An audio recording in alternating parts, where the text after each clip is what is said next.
Kita lanjut. Bagaimanakah tubuh menyesuaikan diri bila terjadi kekurangan karbohidrat? Apakah yang digunakan untuk memperoleh energi? Jawabannya yaitu tubuh akan kehilangan energi dan menjadi lemas ketika tubuh kekurangan karbohidrat. Maka di sini terjadi penurunan gula darah dan semakin lama tidak kekurangan karbohidrat akan terjadi penurunan berat badan disebabkan oleh karena tidak adanya karbohidrat sebagai sumber energi. Maka lemaklah yang maka dari itu lemak disebut sebagai zat energi. Apakah perbedaan metabolisme karbohidrat pada manusia, tumbuhan, dan hewan? Jawabannya perbedaannya yaitu pada metabolisme tumbuhan dapat menghasilkan makanan sendiri sehingga disebut organisme autotrof, yaitu menghasilkan makanan melalui proses fotosintesis dengan bantuan cahaya matahari dan air. Sedangkan pada metabolisme pada hewan tidak dapat menghasilkan makanan sendiri sehingga bergantung pada makanan organik dan anorganik. Sementara metabolisme pada manusia berlangsung pada dalam tubuh, yaitu tubuh mengubah kalori menjadi energi untuk dibentuk setiap sel dalam tubuh. 3. Sebutkan 6 peran karbohidrat. Contohnya yaitu 1. Peran dalam biosfer, 2. Peran sebagai bahan bakar dan nutrisi, 3. Peran sebagai cadangan energi, 4. Peran sebagai makanan, 5. Peran sebagai peran sebagai materi timbang, dan 6. Peran sebagai pengumpulan energi.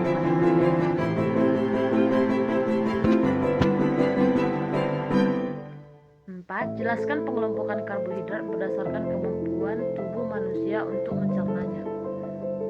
Jawabannya yaitu berdasarkan kemampuannya untuk dicerna oleh tubuh manusia, karbohidrat dikelompokkan menjadi karbohidrat yang dapat dicerna seperti monosakarida, disakarida, dekstrin, dan pati, dan karbohidrat yang tidak dapat dicerna selulosa, hemiselulosa, dan serat.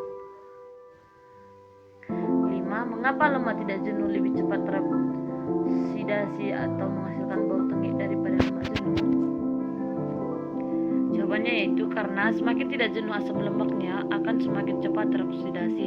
Selain itu, faktor-faktor seperti suhu, adanya logam berat, cahaya, tekanan udara, enzim, dan adanya senyawa peroksida juga semakin mempercepat berlangsungnya oksidasi, dan demikian akan semakin cepat terjadi bau ketengikan.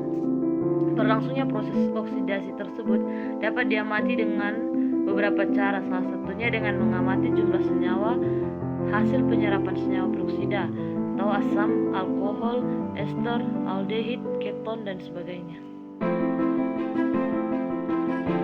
Bagaimana mengetahui makanan yang mengandung karbohidrat? Jawabannya yaitu susun dan beri nama bahan-bahan makanan yang akan diuji di ensiklopedia plastik. Kemudian catat warna setiap bahan makanan sebagaimana di simbol. Kemudian tetesi satu persatu bahan makanan dengan 2-3 titik larutan yodium di dalam kail atau botol. Lalu perhatikan dan catat perubahan warna pada bagian makanan yang ditetesi larutan yodium.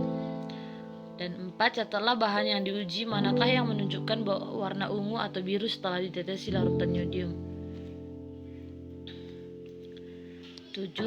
Zat gizi apa yang bermanfaat untuk penyakit kekurangan darah atau anemia?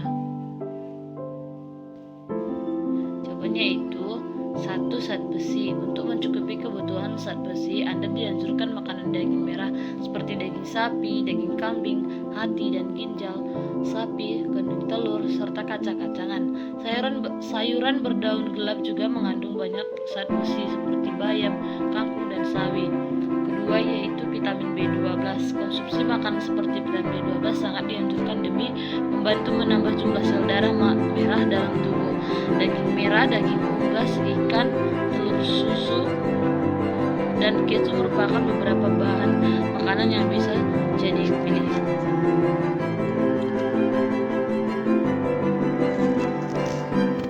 3 yaitu asam folat atau vitamin B9. Dalam tubuh diperlukan untuk membentuk sel-sel baru termasuk sel darah merah. Oleh karena itu Anda butuh asupan makanan sumber asam folat meliputi sayuran berdaun hijau gelap, kacang-kacangan, buah bit, serta sereal yang telah diperkaya dengan asam folat.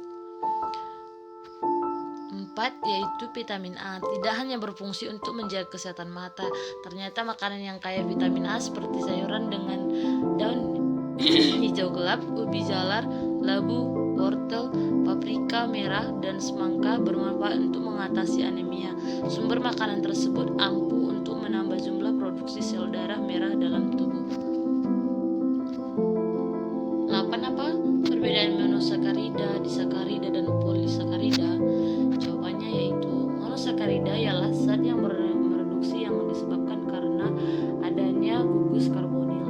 Biasanya dikenal dengan menambahkan akhiran ose ataupun osa dalam istilah Indonesia pada akhiran kata seperti glukose atau glukosa dan juga fruktose atau fruktosa. Akhiran osa ini sering digunakan ialah sebagai nama umum.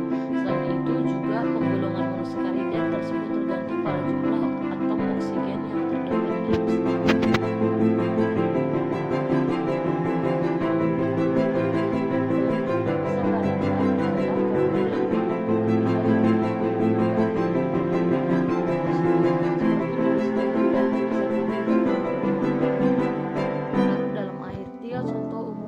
Sukrosa terdapat pada gula dapur, tersusun dari glukosa dan fruktosa. Laktosa terdapat pada susu, tersusun dari glukosa dan galaktosa. Dan maltosa terdapat pada sereal dan makanan yang fermentasi, tersusun dari 2 unit glukosa. Disakarida tersebut sangat penting untuk farmasi seperti sukrosa atau gula pasir, laktosa atau gula susu, dan juga biosa. Sukrosa ialah disakarida yang tidak mereduksi disebabkan karena tidak memiliki gugus aldehid bebas.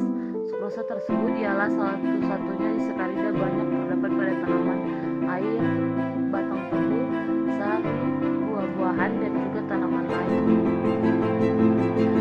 Sementara polisakarida ini sering juga dikenal dengan nama senyawa berwarna karena kan rasanya tidak manis. Polisakarida tersebut ialah senyawa yang terdiri dari monosakarida per molekulnya.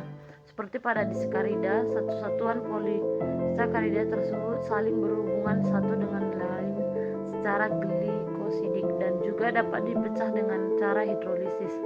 Polisakarida ialah polimer yang terbentuk secara alami. Polisakarida tersebut dianggap berasal dari aldosa ataupun ketosa dengan polimerisasinya kondensasi. Monosakarida juga disebut gula sederhana, adalah bentuk karbohidrat yang paling sederhana dan satu karbohidrat paling besar karena penyusun disakarida dan polisakarida. Monosakarida tidak dapat dihidrolisis lebih lanjut menjadi senyawa gula yang lebih sederhana. Rumus umum adalah CnH2nOn. Monosakarida biasanya tidak berwarna, larut dalam air, dan padat di kristal. Contoh monosakarida adalah glukosa, galaktosa, fruktosa, sakrosa, dan maltosa.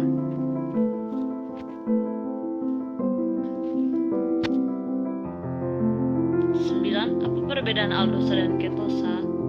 Jawabannya yaitu aldosa adalah monosakarida yang mengandung gugus aldehid dalam strukturnya bersama dengan rantai karbon, sedangkan ketosa adalah monosakarida yang mengandung gugus keton bersama dengan rantai karbon. Aldosa dan ketosa dapat dibedakan satu dengan yang lain menggunakan tes Seliwanov.